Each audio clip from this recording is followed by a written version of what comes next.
Zoom out a tinge. And we can begin. Hello everyone, Vicki Verley here, Rock and Roll Prophetess, and today we're going to look at this full moon in Leo on February 3rd, 2015. So right away what strikes me about this full moon is the conjunction of Jupiter. So Jupiter always expands and makes bigger whatever it comes in contact with. It energizes it. So it's going to be that's going to be more powerful than any full moons that we've seen in a while. In the sign of Leo. When I think of full moon in Leo, it's like it's time to go out and have some fun. That's really what I think of Leo. It's fifth house activities. It's go out, have fun. It's romance. Oh, that tune just popped into my head, Van Morrison. It's a wonderful night to make romance under the moon. It's a wonderful night for a moon dance. That's the name of the song, Moon Dance. Just was playing in the background here. I don't know, my spirit guides have really been getting into this, sending me music stuff lately. But I think it's kind of cool. And a lot of it's really relevant. And that would be, shake your tail feather. Get out there and be friendly. Because the sun is in Aquarius and Mercury's in Aquarius, the downside of that, it's like brilliance and it's the higher octave of Mercury and everything. But the downside of that can be sometimes too much in the head. And, this is the head and Leo's the heart, right? So sometimes it's just like you just got to go off and just blow off some steam. Go out, have some fun, shake it up a little bit, laugh. The thing I always say about the Leo energy, and Leos in particular, like how I can always pick a Leo out, is they always have this infectious laughter. Their laughs are just so great. That's how you can always peg a Leo. If you hear this giggly or this laugh, and it just is so contagious, that's how you know. And it's about having fun. So it's like forget your cares for a day. Go out and do something. Because with all this, there's a lot of deep Pisces stuff over here going on still. And opposed Lilith and everything. We've got Neptune, Venus. It's still an orb, 9 and 6 degrees. There was a conjunction a day or two leading up to that. And Chiron, old wounds, Mars. So there's this big thing of this Pisces, and it can be a little depressing energy. Sometimes Pisces can be. Well, let's look at that. Okay, so it can be, on the downside, it can be kind of depressing. And us in the northern hemisphere up here, it's these dark days. It is depressing. And it's cold out. It's cold and snowy, and it's depressing. And there's an actual thing, there's a thing about deprivation of light. Or there's a thing about it. You're supposed to get solar lights and stuff, and like people in Alaska suffer from this. So there's like a little bit of a depression-y kind of vibe around in these cold winter days here in February, if you're in that climate. But a lot of us are in the northern hemisphere, and the days are short and everything. So there's this tendency to be depressed and kind of down with this Pisces energy. And with Chiron in there and Lilith, it can kind of be like resentment building too. Like going back to old wounds and stuff, and not being able to get over something or let something go. Like let's get into victim mode. Let's get sad and depressed and cry about something that even happened a long time ago. Because Chiron's these deep wounds and stuff. And sometimes I feel like with Lilith, if it's like, it can be like you're feeling angry because you felt like you weren't treated fairly or you were done wrong or something. And that's all opposing this Neptune. This is going on for a while, this Neptune. And again, with the Neptune, you might have disillusions about it. You might not be seeing it clearly at all. And it can have evolved into this big thing over time.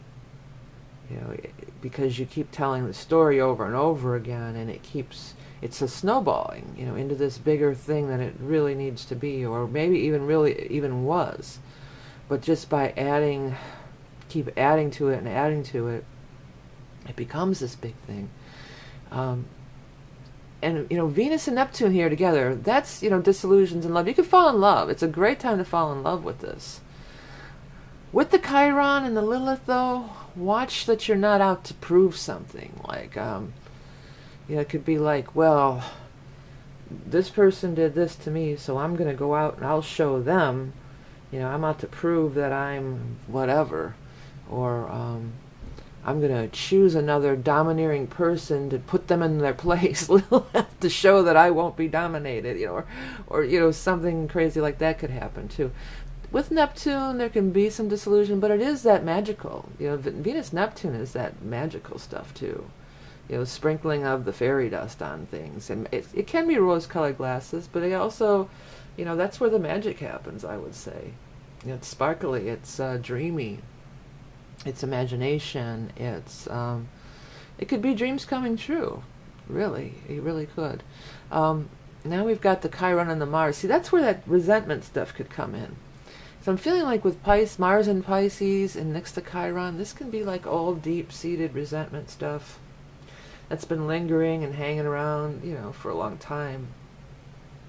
And again, the festering element and the victim element of it. Because Chiron is very much about victim, I feel. The more I'm getting to know Chiron, the more I'm feeling like it's very much, I'm the victim, poor me. And in Pisces too, crying, tears, let's have a pity party. Break out the violins, that kind of stuff. And we tease each other with stuff like that. Let's have a pity party and whatever. But Mars, it could be bubbling to the surface. All this water could be like bubbling up and kind of coming out. And having anger. I could feel like this could be misdirected anger too. That's kind of like what I was saying before about trying to prove something. I feel like it could be misdirected anger. I'm pissed at this, so I'm going to go out and, do something else that has nothing to do with that. Or, there's convoluted nature of the Pisces energy in Neptune. There can be. That's something to be aware of. But you could also just enjoy it, really enjoy it. The Uranus South Node conjunction is still intact, still an orb, and it's actually making a direct trine to the new moon point at 14 Leo over here. So, being out there and falling in love could be a big thing if anybody's single here. This could be a big thing.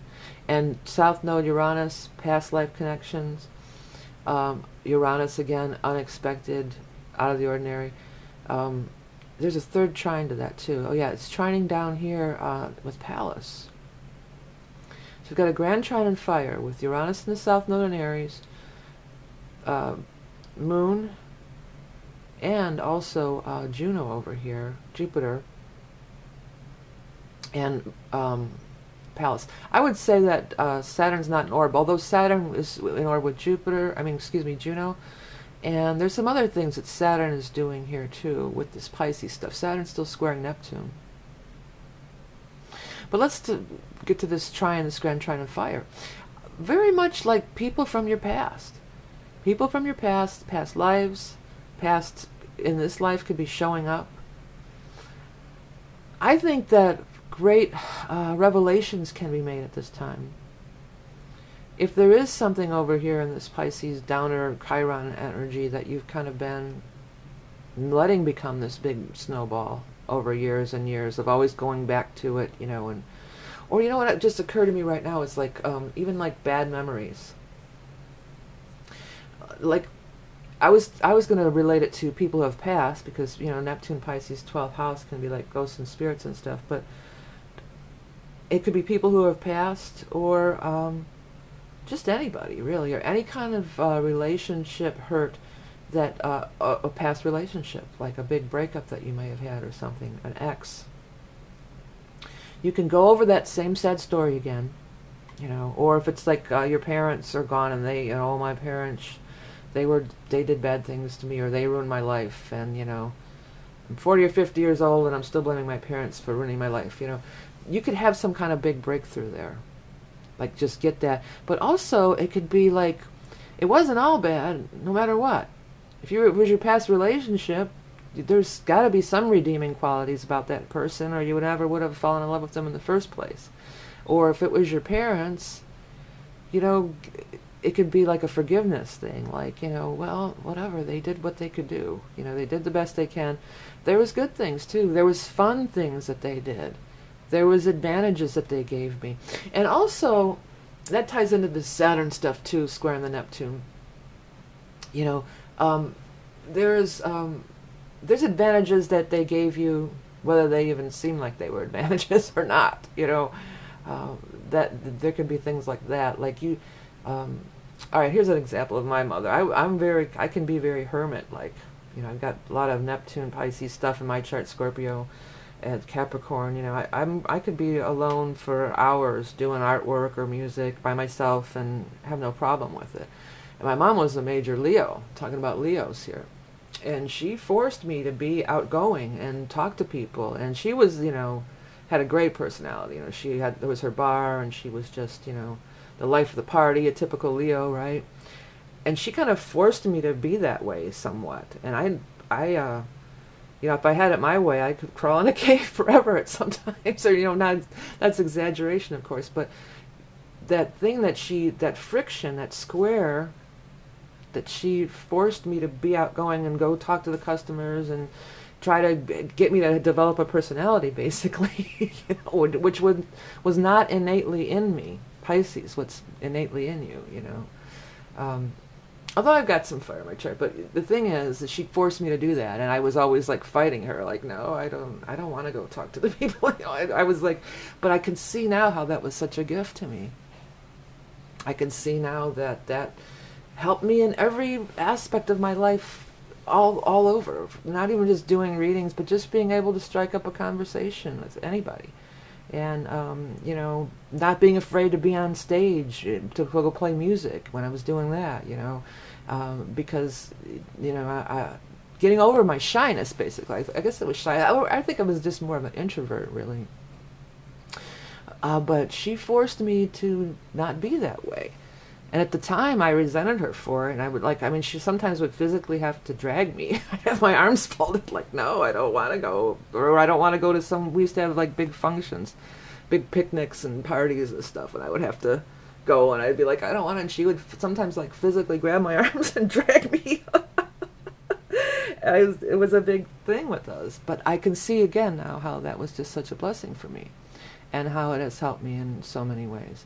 And that's just, you know, one example of so many, you know. But there's things, look at the things that, with the Saturn, you know, the family. What are you crying about and being a victim over for all these years? Oh, my mom made me talk to the people. You know, she dragged me out there and made me be sociable. You know, I'm being sarcastic. If you know, we don't need a lot of comments telling me, reprimanding me about stuff. I'm kidding around, you know. But anyways, what were these deep wounds here? Okay. And how could that have been a gift to you? What did you learn out of it? Instead of saying, oh, well, poor me, I was the victim, you know, what did you learn out of it? Palace, enlightenment, Aquarius, enlightenment, Uranus, South Node, enlightenment. Get those aha moments, get that, figure things out a little, you know, step outside of this downer energy and get to the true thing of it, and you're free of it then. You know, this is these rocks that you know, these old burdens that these are things that we're carrying around. We don't have to carry those things around. You know, it was that book. I think it was one of these Native American ones. I can't remember for sure. It might have been a Lynn Andrews book, or maybe in the Teachings of No Eyes, Mary Summer Rain. Anyways, it's the elder woman with the wise woman and Native American with the young apprentice woman. And she's saying, well, tell me all your troubles. And she's going along. Every time she tells her problem, she hands her this boulder. You know, and so then they're walking around. She's got this big sack of rocks she's carrying around. And she's like, do you really want to carry that around with you anymore? Well, dump it. Get rid of it. You know, and that's what it is. And it's that same old story about, you know, of the drinking of the poison. You know, we're punishing them, but really you're not punishing them. You know, you're just punishing yourself, and you're carrying this heavy burden. And that's kind of like Mars and Pisces with this Chiron is to me, you know. And then, you know, the Neptune square the Saturn. Pallas came by here, and Pallas is trining this this new moon and this grand trine and fire we've got going on here, and with the South Node, the past wounds, the past, and Uranus having this enlightenment, having a new way to look at things. And it doesn't have to be your parent-child relationship. It could be anything. It could be somebody you knew, a peer. It doesn't have to be, although with Saturn sometimes it can be like the authoritarian, the authoritarian thing. But it could totally apply to personal relationships just as easily. Maybe you married a man who dominated you, and what did you? There's always a lesson. There's always a lesson. There's always a gift. And the sooner we can get that, the better off we're going to be. And that's the truth. And that's the truth. Okay, so another thing that just caught my eye here is Ceres is coming up on Pluto here. Ceres is food, the goddess of the grain, yeah, but it's very much, I feel it has to do with nurturing. I feel like it has to do with Mother Earth. This could be some kind of thing too, like, that's a whole nother thing, and it can tie into like fracking is a big issue right now, because Pluto, I'm thinking of going down, Pluto would be like going down and under the ground or something like that, and how they're, Pluto brings change, but it can do damage. It can be destructive damage. It's death. It's the house of Scorpio, the 8th house of death. So sometimes with Pluto, too, there has to be some kind of big, it can get ugly with Pluto, all right? Pluto will shake things up, and it will, it'll shake you. It'll rock your world. It could be like, I hate to say it might be like earthquakes and stuff like that, but I'm feeling like it's always Mother Earth revolting back, And we're coming around. I think we're coming around. But there's still a lot of stuff going on with oil is just one of many things, and the nuclear plants and all these different things that are coming up. But I've mentioned this before. Mother Earth totally does come back, and look at all these things in the news when they were saying they want to drill baby drill and offshore drilling, and boy, there was that huge thing that happened. It was the Gulf thing. Mother Earth said no way. And then there was a time, not long after that, Obama was talking about, possibly, endorsing or going more in the way of nuclear energy, and then we had that huge disaster in Japan right after that. So Mother Earth is really, talks to us on a grand scale. It talks to us, I'm into the animal totems and the nature and everything anyway, but it's that's in our personal life and our personal surroundings to be aware of these things. But on the bigger level, Mother Earth talks back. And there could be something like that. I think it's like all pending. Like this whole time has just been pending, Are we going to make a change, or are we going to continue to, it could like go either way, The big Earth changes of 2012, I feel like we averted that, and I think we did it. We averted it. But there's more things to come, and Pluto and Ceres, I'm feeling like ties into the Earth. I'm feeling kind of earthquake, and I'm feeling kind of maybe something to do with fracking. I feel like I'm down in the ground, and things are moving around like an earthquake, but it might even be or an underground explosion of some sort. I sure hope it's nothing like that, but that's the vision I kind of got when I was looking at this. But my feeling of, again, overall is, we're on the road to change, and I think we can avert a lot of these things. But if we don't listen, Mother Earth is going to fight back. She's not playing anymore. She's just not playing anymore. And it's not, there's nothing funny about the Gulf oil spill or what happened in Japan. But I'm just saying that, this is, Mother Earth is giving us very clear signals on a big, grand scale that, listen, you're not going to be, we have to do things differently. And in the sign of Capricorn, it is the powers that be, it is the government and the authorities and everything like that. So, or there could even just be, some kind of exposure of something. This could be some kind of exposure of some other thing, some other bad thing that's going on. The people are polluting or damaging the Earth or something like that. But Pluto always, when you get past the Pluto energy, Things are always for the better. I've seen that. I've had a lot of experience with Pluto transiting my chart. Some people maybe never will. I mean, there's people I'm sure that never will have exact conjunctions to Pluto. Like maybe it's all your stuff's in Gemini. You know, you probably won't live long enough to see that. You know, but with my Scorpio rising, Capricorn sun, I have a lot of planets over there, and Scorpio, Sag, Cap. I know Pluto. I know Pluto very well right now. You know, I've been through Pluto a lot, transits. And now that I'm on the other side of a lot of it, through all the Scorpio, Sag, and it's already past my sun too, I can see that, you know, I'm definitely in a better place. I'm in a completely different place, drastically different place than I was. But it's much better now. And that is what Pluto will do. Pluto will realign you. And that's what the nodes will do too. The nodes will get you back on your path. I think it's more about your personal nodes, but since the node, you know, the transiting node would, I think, would probably just apply to all of us. Okay, so back to, you know, let's not get too crazy, depressing stuff, because I really feel like this Leo full moon conjunct Jupiter could be a lot of fun. And with Juno too, it's like there's a touch of beauty, kindness, niceness, charm. There's a charming thing about it. Communicative. People getting out about, communicating with each other. Interacting more in a fun way. If there isn't, you know, this just came to real quick, like maybe if you do have a conflict with somebody, like at work or somewhere, maybe let's say, hey, let's go out and, you know, have a drink, or why don't we, you know, it could be a great time to break tension or be an icebreaker if there's been some kind of stalemate. Ongoing with this Saturn, Neptune stuff, and all this Neptune over here, Pisces stuff.